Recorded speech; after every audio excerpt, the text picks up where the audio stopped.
નમસ્કાર ખેડૂત મિત્રો, ચલો આજે આપણે મળીએ આપણા કોરોમંડલના કેનિસ્ટરના ચાહક એવા ખેડૂત મિત્ર દીપકભાઈ બાલદાને ત્યાં.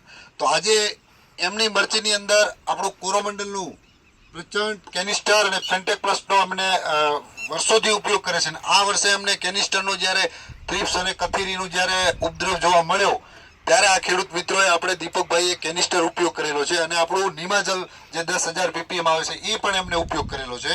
તો આપણે દીપકભાઈના મોઢેથી સાંભળશું એમના અનુભવ આપણે જાણશું, જેથી કરીને બીજા ખેડૂત મિત્રોને આપણે જણાવી શકીએ કે ભાઈ આ પ્રોડક્ટ કેટલી દમદાર છે, મરચીના પાનને ખોલા કરવાની તાકાત ધરાવે છે અને કેટલું સુપર રિઝલ્ટ જોવા મળે છે. તો દીપકભાઈ, તમારું નામ અને પરિચય જણાવજો અને પછી જે આપણે જે તમે અનુભવ લીધો છે એ અમારા બીજા ખેડૂત મિત્રોને જણાવજો.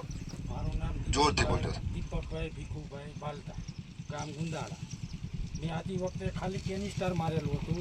હર વખતે હું 10,000 ppmમાં નિમાજેલ અને પ્રચંડ, આ વખતે ખાલી કેનિસ્ટર કોઈ રિઝલ્ટ સારું રહ્યું.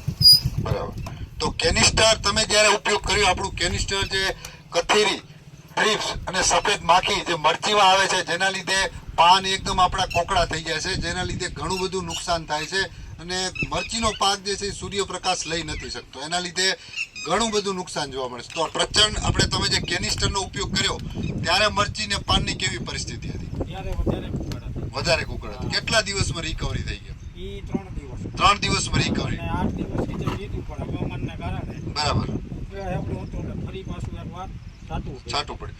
હેવી અટેક હતો જ્યારે થ્રિપ્સ કથીરીનો, ત્યારે આપણે દીપકભાઈએ કેનિસ્ટરનો ઉપયોગ કર્યો હતો અને બહુ સુપર પરિણામ, એકદમ પાન 3 દિવસમાં ખોલા કરી દીધા હતા અને પરિણામ સુપર જોવા મળ્યું હતું. તો નિમાજલનું થ્રિપ્સમાં કેવું પરિણામ?